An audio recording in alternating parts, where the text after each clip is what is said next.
Welcome back, everybody, to the What Worked For Me podcast. Today we have Jennifer, who has lost 130 pounds.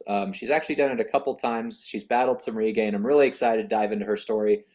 If you want to see any of Jennifer's links, she does have a social media presence, and I'll have them down in the description below. Jennifer, welcome. Thank you so much for coming on today. So I was blown away by your story before we started talking. I mean, as we talked earlier before we started this interview.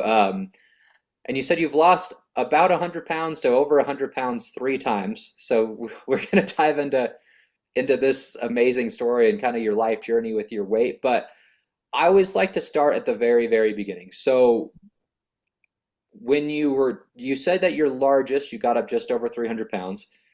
How did you grow up a bigger bodied person? Did you gain weight later in life? How did the progression of gaining that weight look?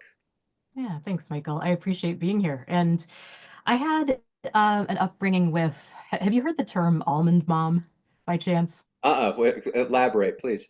So there's this term that's been going around social media for a couple years, almond mom, meaning a mom who is very controlled about her own food intake, counts almonds out to make Oh, sure that okay. she doesn't have too many, not too much fat, not too many calories. And I very much was raised with a mom like that who had some maybe less effective food control issues. And so I grew up as a very normal bodied person.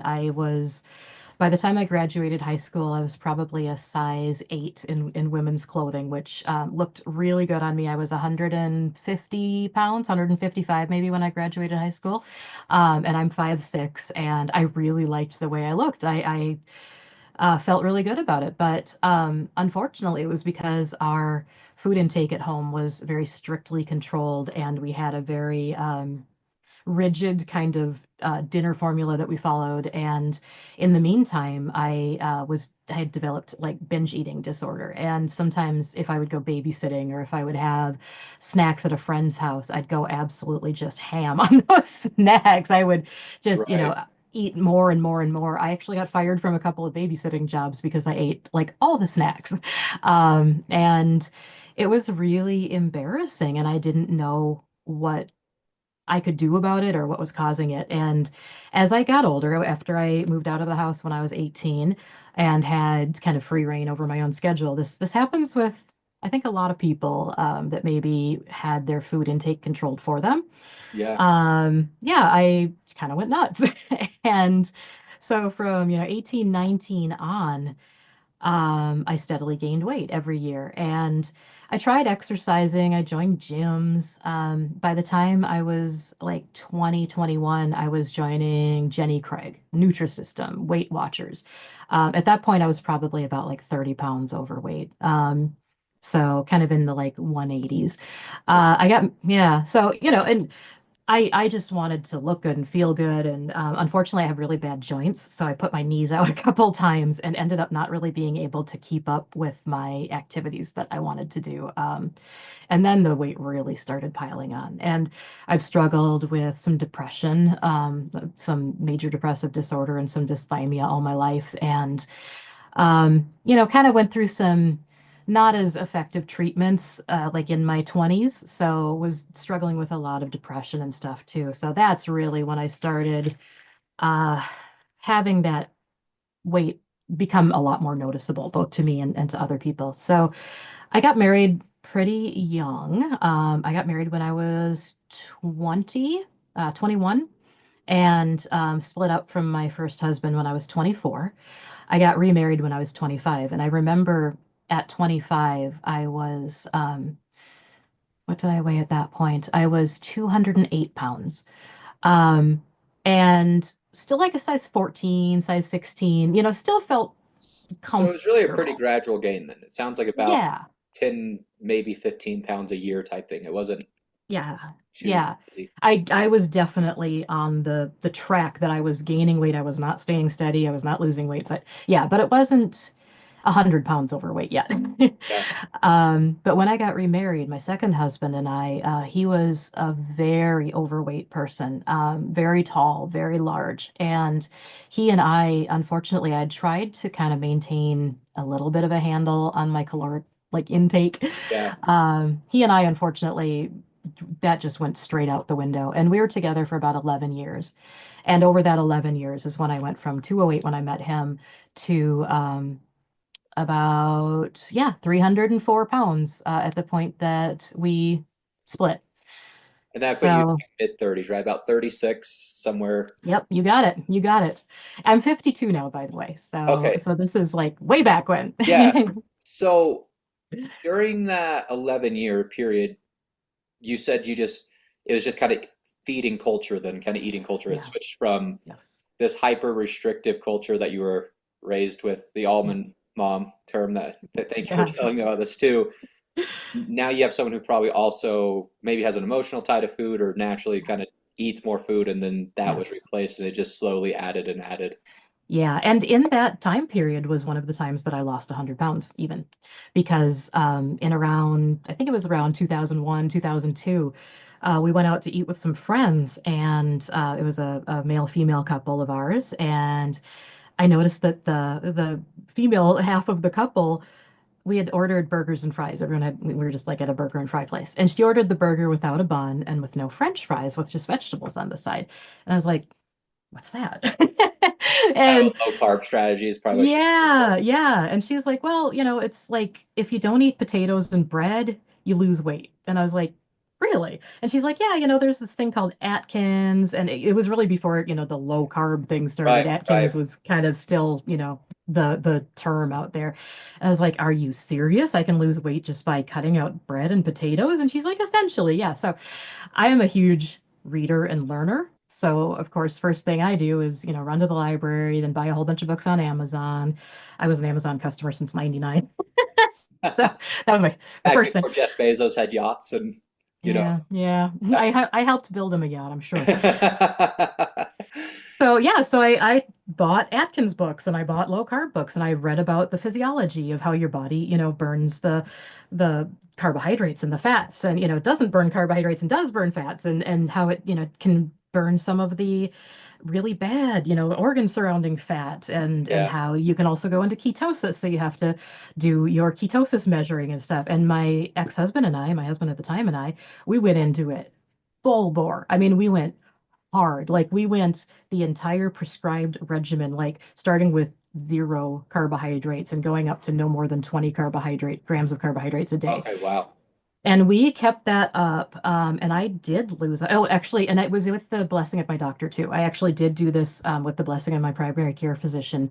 Awesome. I was like, "Have you ever heard of Atkins?" And he's like, "Yeah, actually, I've been meaning to kind of tell you about that." And I had some like hormonal issues too, polycystic ovarian syndrome. Which is really And tied into glucose metabolism. So I'm sure, yeah. So yep. he was all for it. He's like, it'll not only help you lose weight, it'll help you regulate some of your hormone misbalancing too. And it did. So it worked really well for us, but as you probably know, absolutely unsustainable. So is that Like that that was kind of the first problem you ran into. So how long did it yeah, take you to lose that 100 pounds then? it was 10 months. Wow. So you were cruising 10 pounds a month. Yeah, yeah, we were cruising. And he went from like my ex-husband went from like 400 pounds to about probably like 290, I think. Oh, he I lost mean, him. yeah. And Yeah. we had energy. We felt good. We, monitored our ketones and everything and made sure that we stayed healthy. But unfortunately, we both started struggling with cravings so badly. We started with making like keto friendly, as we would call it now, or Atkins friendly at the time, desserts. One of them was like sugar-free lemon jello with sugar-free Cool Whip topping like blended into it. Yeah. And you're supposed to just have a little bit, but it tasted really, really good. And I'm I'm a sure sugar having that sweet addict. after not having. Yeah.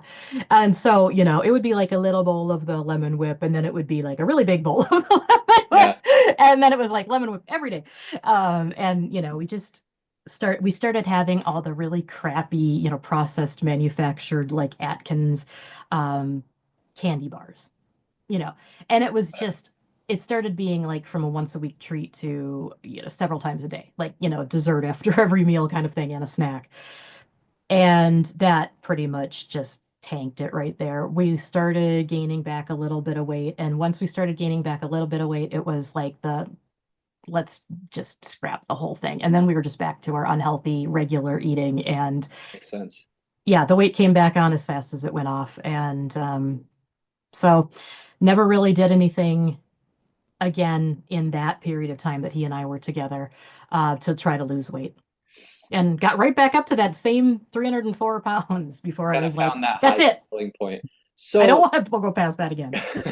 so it sounds like just kind of the reintroduction of processed foods is what kind of killed it, right? You basically the Yeah. carb worked really well for a while, but then you start craving Yeah. sweets and processed Anything, anything. anything other than steak and eggs and cheese and, green vegetables and salads. Yeah. And unfortunately, what part of the problem was neither he or I enjoyed cooking. Okay. So it was, and we both worked full time. We Yeah. didn't have children or anything, thank goodness, but we were both just not really interested in the whole healthy eating, healthy cooking, meal prep, any of that. So it was like grab something on the way home from work, fast food, or go to a restaurant, a Southern Italian restaurant or a chicken restaurant or, Right. whatever. It just, it was a lot of eating out. And when we would eat at home, it would often be like, frozen pizza or grab some McDonald's. So that doesn't help.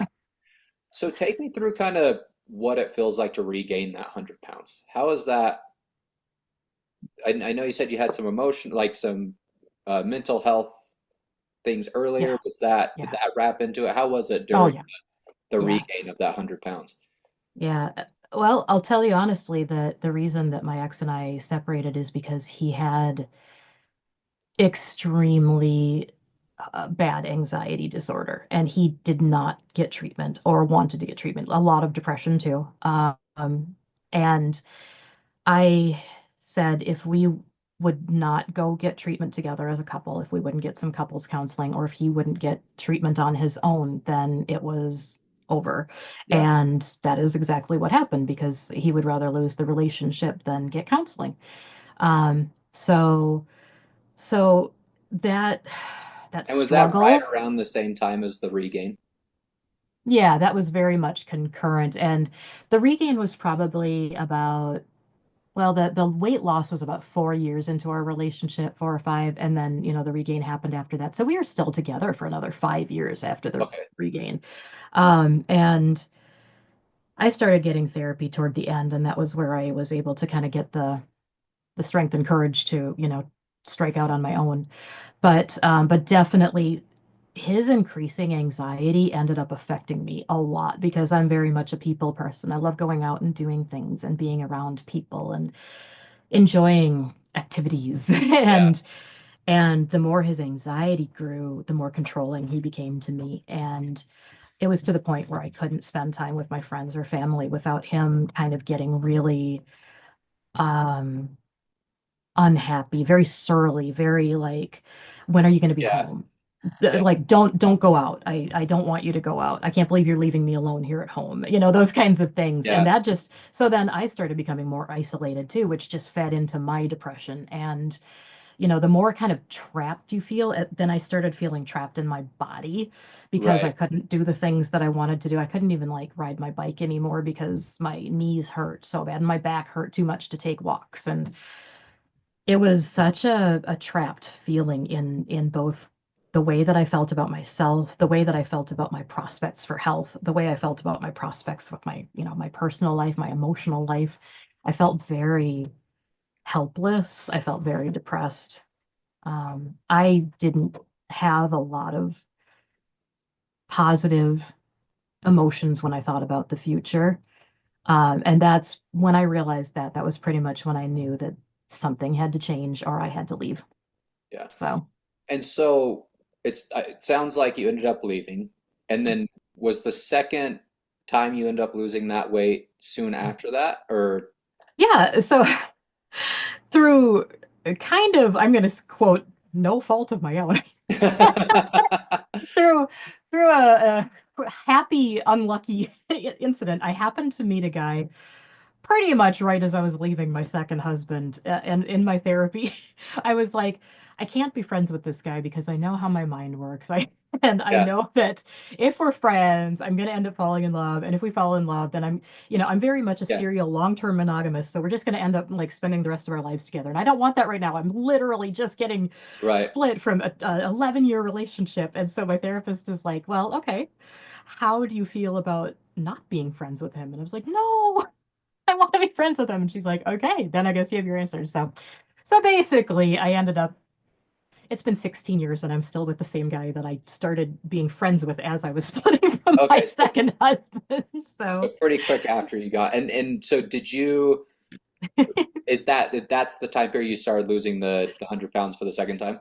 yeah. So Steve is my current husband. Okay. And like I said, he and I have been together for 16 years. And he is so like emotionally supportive. He has major mental health issues. He's actually disabled with mental health issues, but he, unlike my second husband, has been very aware of them and very has treated, and gotten a lot of help over the years. And that change in perspective has been really helpful for me too. So yes, I decided that had been something that I'd been thinking about for quite a while, but I decided that it was time to look into bariatric surgery at that point. Okay. And so Steve and I met right at the end of 2009. I think we met in November, yeah, November 2009, and by Valentine's Day, February 2010, we started dating. Um, and we've been together the whole time. And so it was December of 2011 that I had my bariatric surgery after going through a year of the, prerequisite counseling and nutritional counseling and preparations. I ended up, in order to qualify for the surgery, I had to lose 5% of my body weight so that they could do the surgery safely. It's about 15, 20 So, pounds. yeah, yeah, and I ended up losing 26 prior to the surgery. And what And was it like preparing for it? What were you, did you go back to low carb? What were you doing to, I did. I went back to low carb, and then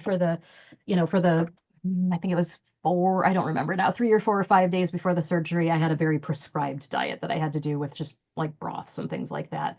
Um, quick and question my, for you. yeah, Sorry. yeah, So you said you regained weight 'cause you knew low carb like wasn't sustainable. What was it right. about it that you were like, I just can't do this long term? Because it sounds like you tried it with diet and exercise and it worked, but you couldn't maintain it long term. So what was the Um, things that was just made it so you couldn't do it long term? Well, honestly, I love food. I love all food. And having not just a category, but like a hemisphere of my food options basically off the table was impossible for me to sustain. Like the thought of going to, for instance, my sister's birthday party, let's Yeah, say she's having, her 50th birthday is going to be coming up in a year or so. The thought of going to her birthday party and not celebrating by having a little cake with her is just like, it didn't feel good. It didn't feel good being the one person who was like, "Oh, I'm sorry, I can't have that," at a yeah, gathering. And usually it can be pretty subtle. Like, let's just say that I go to a gathering and there's, vegetables and dip. Great, I can have vegetables and dip. No one's going to notice that I'm not eating the chips and dip. right. But at like a dinner or at a restaurant or social events like that, it was I'm not very self-conscious, but and I would explain to people exactly what I was doing, and I don't have any problem with that, but it didn't feel happy to me. And I know that I have a lot of like emotional issues wrapped up around food and eating Right. and sharing with people, but being aware of that and understanding it is one thing, but then actually like living it is another thing. I mean, Yeah. I can totally understand why I feel bad not having cake with my sister at her birthday or at my own birthday or whatever, but that doesn't mean that it doesn't feel a Bad. little bit sad. Yeah. Yeah. And I don't want to feel sad on somebody's birthday. So that was a big part of it, but also just not being able to eat bread. I love bread. Not being able to eat pasta. I love pasta. Rice. Oh my gosh, I love rice. I love It was being just able to. being too restrictive was basically just Yeah, realized like I just can't. yeah, So that was kind of the Yeah. And I'm sure you said you tried Jenny Craig and some of those other things. Oh As yeah. got to the point where you said, okay, it has to be surgery because all these other things Yeah. aren't working. Right. I mean, they are very good, I think, for short-term weight loss. And if you have the right mind frame, if you don't have like a lot of issues around eating, those Jenny Craig's, those Weight Watchers, those Nutrisystems, the weight loss place that you join because you heard the DJ talking about it on the radio. Yeah, those things are great for like getting rid of some extra weight that you've put on if you don't know how to do it and you can maintain it yourself afterward. I've never been able to have that what we'll call it willpower or even like really strong desire to lose weight by restricting my eating, other than the one time when I was able to kind of keep it up for that, you 10 month know, period. yeah.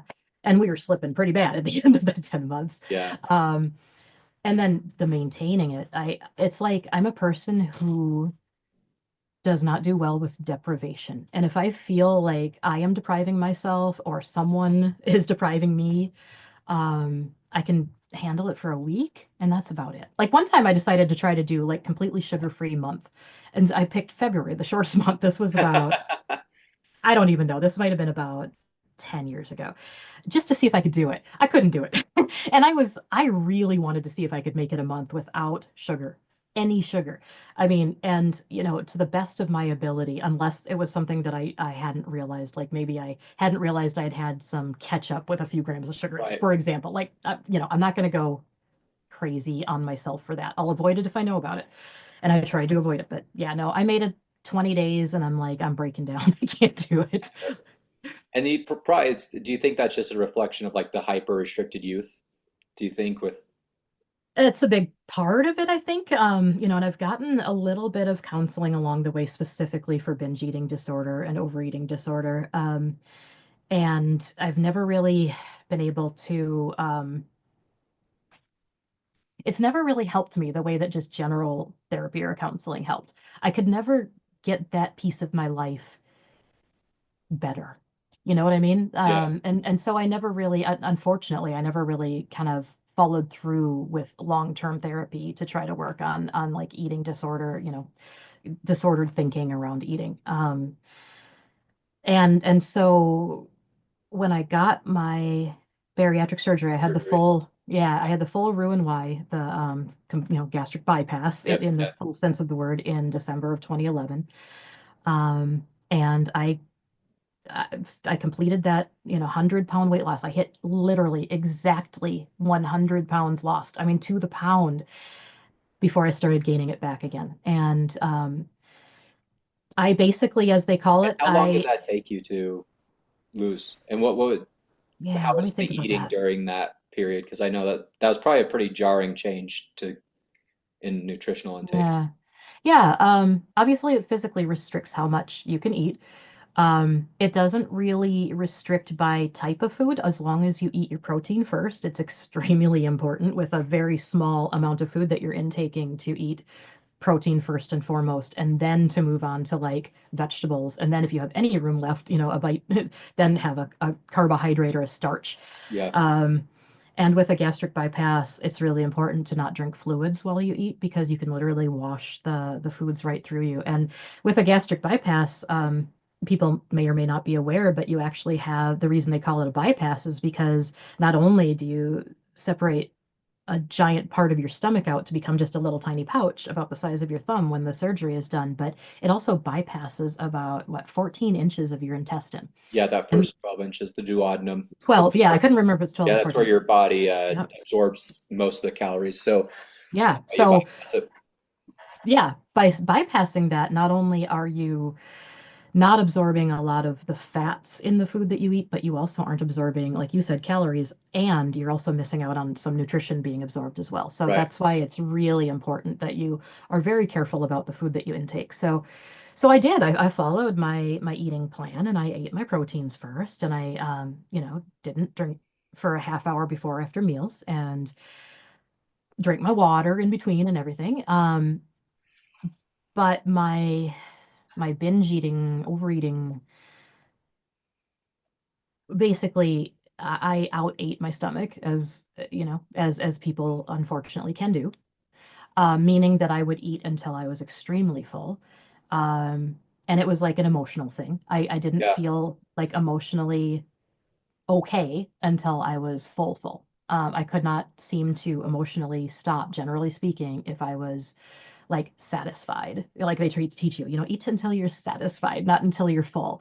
I ate Right. until I was satisfied for a couple of months, and then I started eating for a couple of months until I was full, and then I started eating for a couple of months until I was really full. And I would say that I But in those hit my first just couple months, you lost the full 100 pounds then, or no, it was really it just slowed down a lot at that got point. it, kind of Yeah, back out? very much a Yeah. yeah. And then so Yep.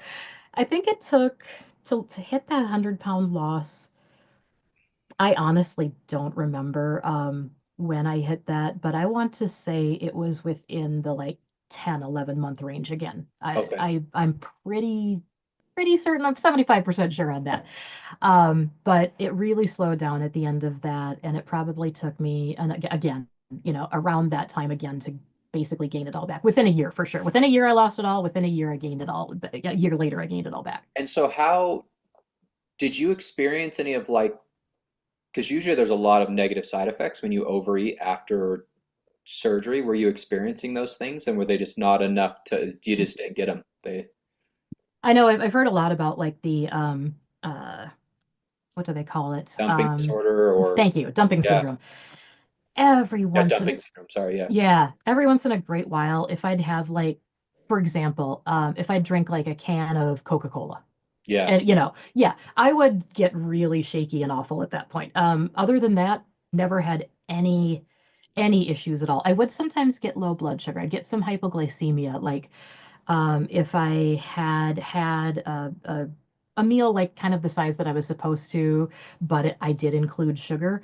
I would not get the dumping syndrome at all, but maybe like 2, 3 hours later, I would start getting really shaky, lightheaded, foggy, and I'd know that I needed to go, drink some orange juice, drink some milk, have some peanut butter, have a little bowl of cereal, Did and you then I'd be all test your right. blood sugar during that time at all, or I did not. No. okay? So kind of perceived what you would think would be, but you Yeah. don't know like what There you're were hypoglycemic right. symptoms that were alleviated by having Or some yeah, immediate sugar or sugar/slash protein like peanut butter. Yeah.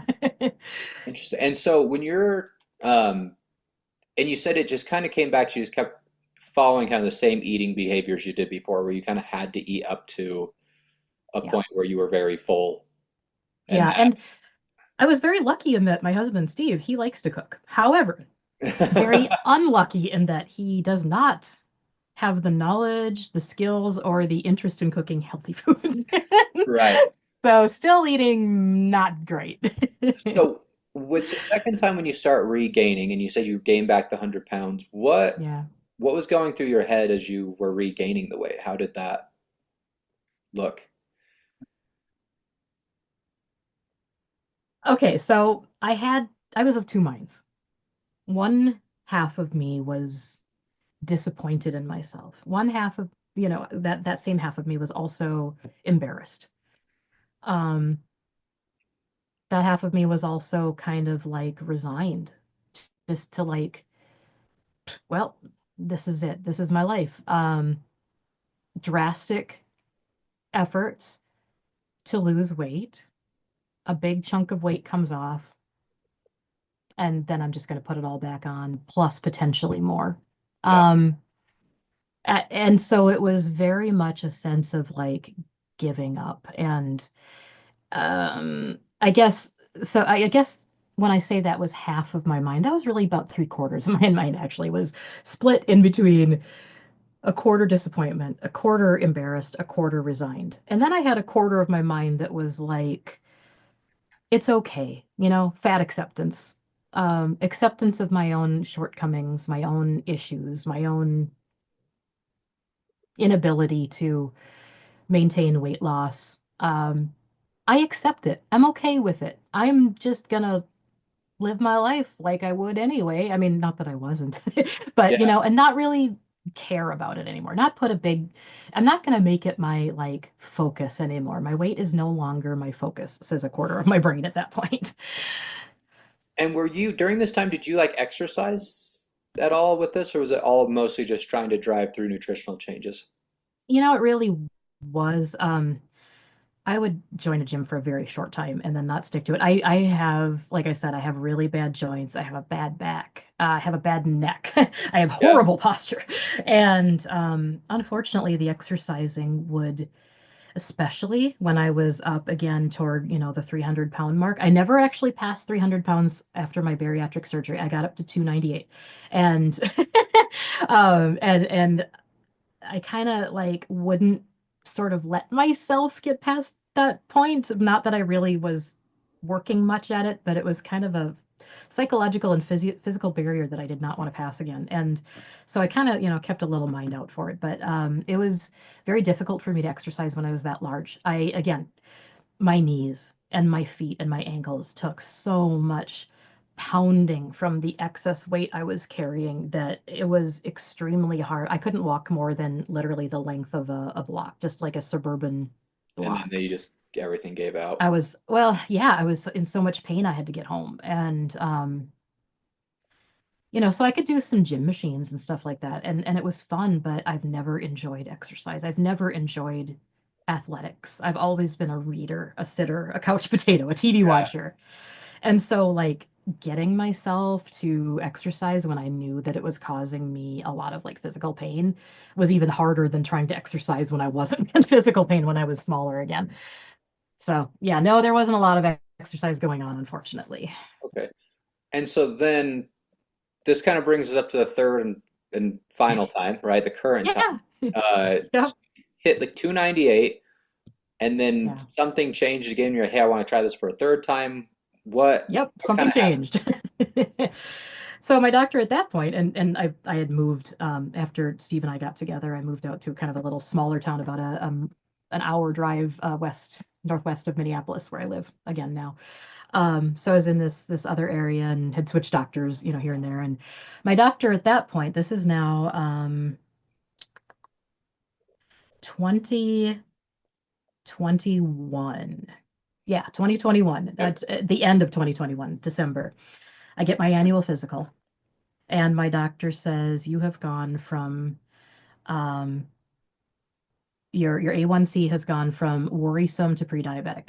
Like he said, you are now officially pre-diabetic. You have a 5.8 A1C, and we've been watching you for a couple of years and kind of just waiting to see if something would, and it's gone from the 5.5 to 5.6 to 5.7, and now you're at 5.8. And he said, obviously, this is not going down, so I can't wait any longer. What are we going to do about it?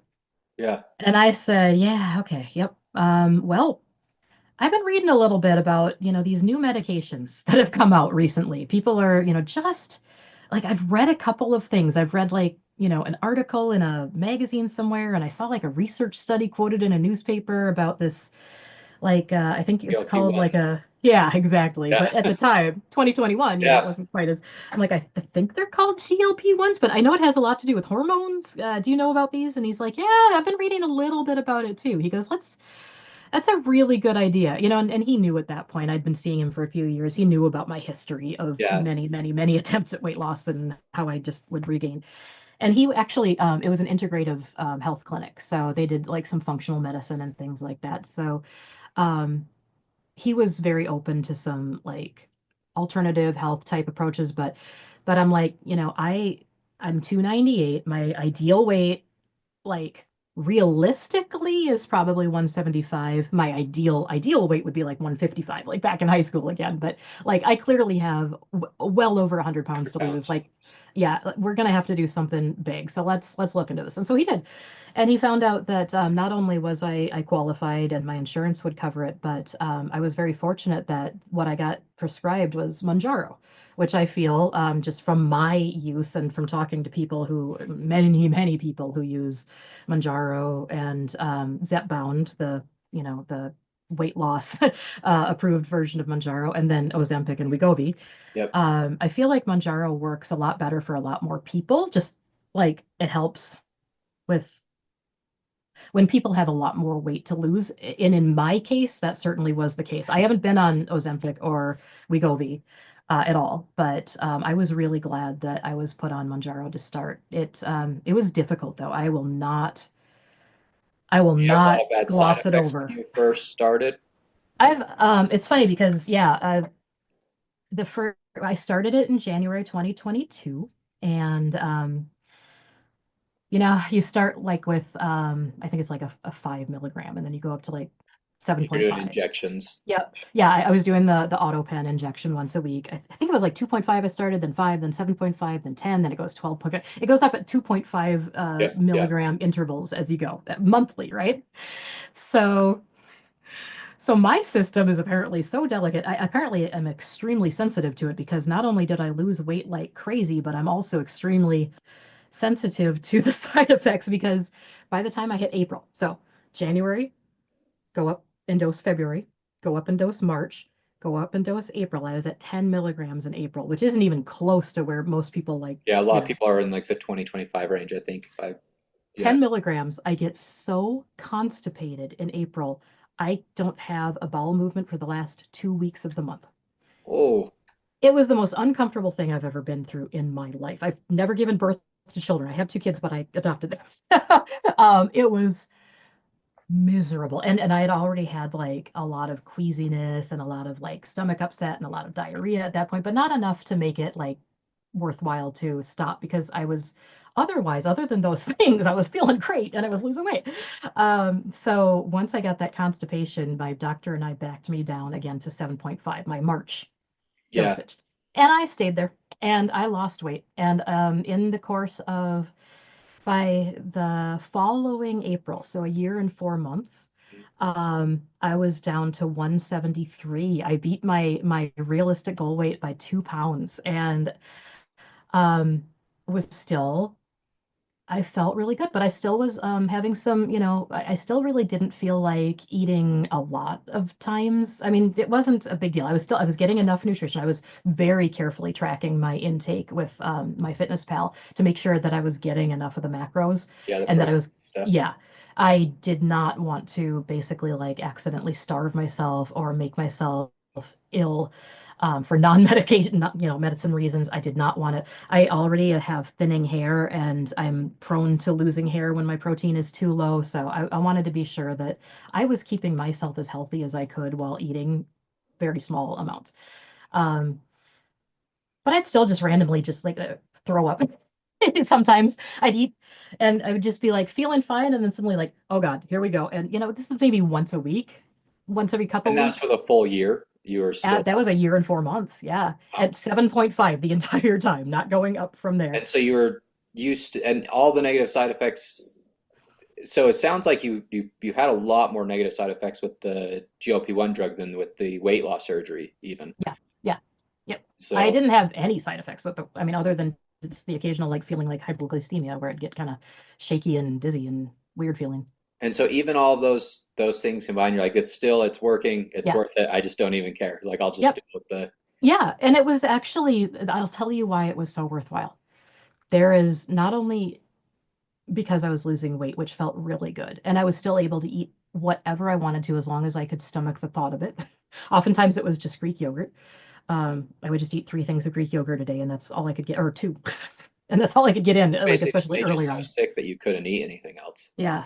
Or I looked at it and I wasn't queasy or anything, but I literally couldn't fathom the thought of eating something. Have you had that feeling where you eat and you're just about to take another bite and then you look at it, you're like, oh God, no, I can't do nope, then you put Yeah, it down. yeah. Yeah, Like I at felt the like end of that like an without, eating competition, right? Like, yeah, like yeah. if I take that bite, I will lose it. Like, bleh. I felt like that without having taken a bite of anything, like a lot.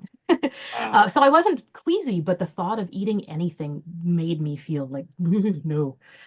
But And there was no other side. I'm sorry. I'm trying to wrap my head around mhm. it. So you're Yeah, super cautious. You're living off of yeah, Greek yogurt. There yeah, wasn't any basically. other negative side effects. You didn't feel like you felt okay. Like you Yeah. energy felt great. You Oh, yeah. And I could walk and I could bike and I was wow. feeling my joints felt better. And it was just a problem of not really wanting to eat probably half the time. And then when I did eat, I would hit a point after the amount that I should have been eating with my Yeah. gastric bypass. I would hit that point, that amount, that correct amount for my body with a gastric bypass. I would instantly know that I hit my point. Like I would be, let's just say I was eating a peanut butter and jelly sandwich, let's just say. Yeah.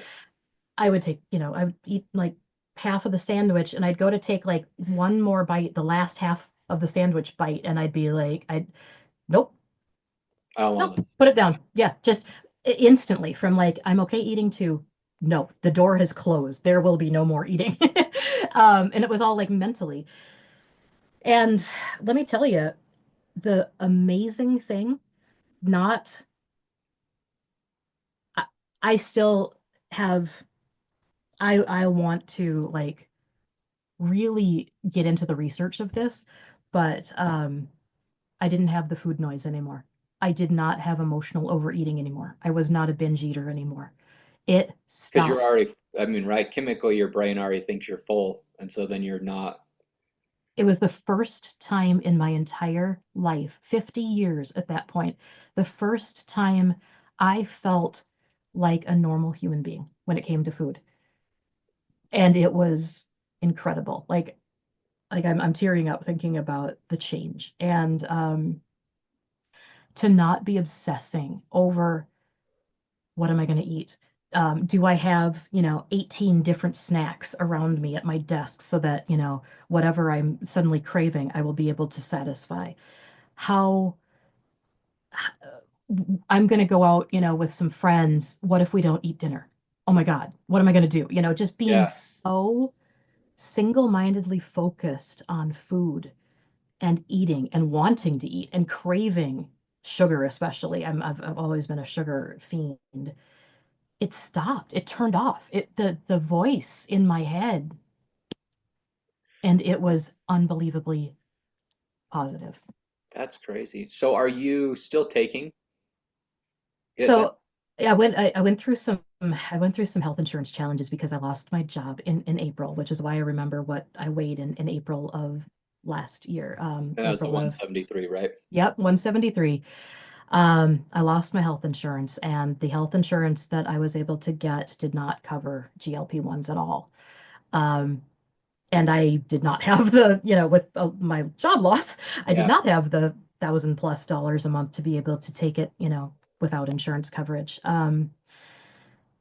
So unfortunately, I was off of Manjaro until September of last year. Now, get this, between April, something in the neighborhood of April 4th, I think was the last time I had a shot. And then like September 4th, basically, yeah. was when I So started it up again when I had 5 months. new insurance. 40 pounds. I gained 40 pounds Wow. So it was as soon as you got off the weight, the shots, then you instantly started gaining weight again. within the first week. The noise started coming back. Like not, I mean, I had the shot, so it was like a week, but then the first week without a shot. Yeah. Um, yeah, so in the second week, like, the mid-April-ish, toward the end of April, oh yeah, it was back. It was back so bad. It was worse than it had ever been. So I found my, it was worse than it ever was. yeah, It probably it made was, the it, original symptoms worse. it might not have been worse, but it felt worse because I had gotten used to not feeling it, and Right. and hearing it. So I honestly don't know if it was worse or if it was just me noticing how bad it was fully. You know what I mean? Yeah. But I couldn't. Not only could I not go without snacking almost constantly, but I started having like specific single thing cravings, which is really unusual for me. I've always craved sugar, anything sweet. But this time I was craving like specifically graham crackers.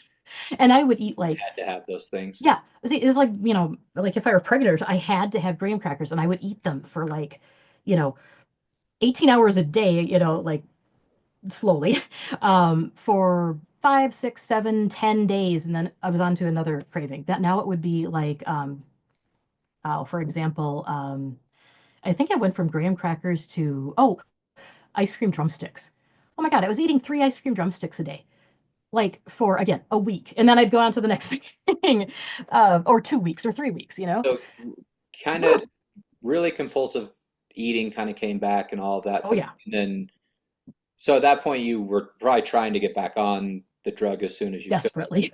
Yeah. Yeah, And then in September, you got back on it. And then, I did. And at that point, I finally was able to be approved for the weight loss version because I got my A1C tested and I couldn't be on Mounjaro again because my A1C had plummeted back to, right like after all that weight 5.1. loss, yeah, Yeah. My blood pressure was great. I literally got off my CPAP. My sleep apnea was gone. All that good stuff happened. My joints felt better. I again could walk and bike. But that was not enough for them to be able to put me on Manjaro again. So I was finally able, after appeals and appeals and appeals, to get approved for the Zepbound for weight loss treatment because I had gained so much weight so fast. So I had gained literally 40 pounds on the dot. So I went from 173 to 203 in yeah, September of last year. I was, because when I went back on and I got back up to the 7.5, I was struggling with queasiness quite a bit. So I was just like, you know what? Let's put me on five and let's just stay. So I've been on five since like November. Yeah, November of last year, and I'm on that. So I've been losing weight now very slowly. The five is just enough so I lose probably 2 to 3 pounds a month. So I've gotten back down now to 186. So I'm 13 pounds heavier than I was in April of last year. A year later. so is there anything else that you're doing to try to help with those food noise issues so you can get off of it eventually, or do you just think you're going to be I, on it for the rest of I your life? think if I can, I'm gonna be on it for the rest of my life. At 5 milligrams monthly, I don't have queasiness. I'm fine with eating. I don't eat a ton, but I eat enough, and it's just the right size for me. It feels good. I feel healthy. I have not been exercising because again, I hate exercising, but I have lost muscle mass, and now that I'm in my 50s, I really need to watch for that. So it Right. is really big for me to start exercising again. Um, So kind of from here on out, you think it's just going to be a part of it, and you still have the nausea and those type of things, or not as much since you've dropped the no, dose, so that's kind of where you're at. yeah, I'm good. I feel completely 100% like a normal quote unquote human being. I don't have side effects. I'm losing, 2 to 4 pounds a month, depending on the month. I think once I start exercising again, which has actually been a big part of this week's planning, is kind of getting ready to exercise again. I found my exercise clothing. I found my Right. exercise shoes, my walking shoes. It's, Minnesota. So we literally just, Breathing. yeah, we hit some 60s weather. I think we're still in the 50s now, but spring has finally arrived so I can get out and I actually understand when do you thought things. it's snowing. Yeah, right? I don't like cold weather. So yeah, and I'm really excited about being able to get outside and do some biking and walking again. Now that I can do so without the physical pain because I have gotten so much of that weight off, even though I regained it and then I lost another 27 pounds of it. So Yeah. And so I so know that that's kind of going to be a the big part joint of, pain and those type of things have yeah, gotten better yeah, as well. So yeah, moving forward, that's kind of your main kind of things you're thinking of. It's just trying to implement more exercise, and then in your mind, you're yes. just gonna say, "Hey, this is just something I have to be on for the rest of my life." You don't Yeah, think there's any way yep. to, It's like my depression meds. I'm going to be on them for the rest of my life because when I've tried, weaning off or whatever throughout the many years, yeah, it doesn't work. I am a person who needs to be on depression meds for the rest of my life. I see this as the exact same for me, for my right? brain, my body, my physiology, the way that my hormonal system works. I hope and pray, and I'm not a religious person, but I'll pray if I have to, that I will be able to be on a low dose, like a maintenance dose of the dual GLP-1 or whatever comes in the future that works, with this Zepbound type formula for the rest of my life, so that I don't have to fight with myself and like sabotage myself and make my brain, broken, feel like my brain is broken again in the future. Right. Because when you try to maybe address some of the things that cause those compulsive eatings, you just can never find the root of the issue. I don't know that I haven't found the root of it, but I have not found a single way to address it. To make it. not be. I haven't found Yeah, any way to make the food noise stop and to be able to deal with it and manage it and still eat healthily despite the incredibly strong, almost like I am so glad, let me tell you, I am so glad that I'm not a drinker or a smoker because if I have that much trouble regulating my eating, I can't imagine, or God, a illegal drug user, I right. would be I would be one of those people that would be, like the rock stars, dying at age 27. Like it would be, I have a feeling pretty bad if I were addicted to alcohol use or drug use or nicotine. You know what I mean? Yeah, yeah, I can only guess, but it would be awful. But I feel like um, the food noise, the cravings, the intensity of it all, it has got to be similar to what an alcoholic feels when they're trying to be sober. Because I've heard people say that it's everything. It's everything. It's all you can think of. And that's how I feel about, how my body feels about food and my brain when I'm not on this medication, apparently. right. And so that's kind of what the long-term plan is, though. It's just Yeah. while you're on the medication, is there anything that you've done to help with that like psychological drive for eating or anything, or is it just kind of Well, a sight out of mind once you're on it? Because it sounds kind like of. when you came back off, once you got off of it, it was very much back. So just Yeah. Well, I've been in therapy again for the past, well, it started a little bit before I lost my job. So I've been on therapy since like early last year. So it's been almost a year and a half of therapy, a little over a year. And so, my counselor and I worked together through that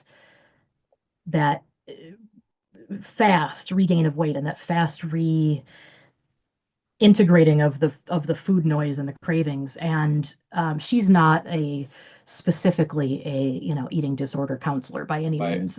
She's a generally, general practice, yeah, yeah, general counselor, therapist of everything. But um, yeah, the exercises that she and I worked through together did nothing. Did nothing. And I am a person who gets helped by therapy in other areas of my life. So, and like I said, I've gone through like eating disorder focused therapy in fits and starts before and always quit because, 3, 4 weeks in, the needle hadn't moved at all. Like nothing. And I certainly can't do it on my own, apparently. So yeah. maybe yeah. So this is probably like the path that seems to be kind of the key, Makes the most sense to me because I feel so good and I don't wrestle with that. If you want to think of it as like Dr. Jekyll and Mr. Hyde, Mr. Hyde is not here. He right? has left the building. Um, and if a shot in my stomach once a week can keep him away, figuratively speaking, I would really like to keep doing that for the rest of my life. Yes. Yeah, that makes sense. So I think that's kind of what I want to talk about. Are you good if we kind of wrap up there? Are we ready? Yeah, Awesome. Thank you so much for absolutely. sharing your story. That was all great information. I'm sure the listeners will really benefit from it, and we'll just wrap it up there. Thank you so much. Thank you. I really appreciate being able to share all this. Yeah.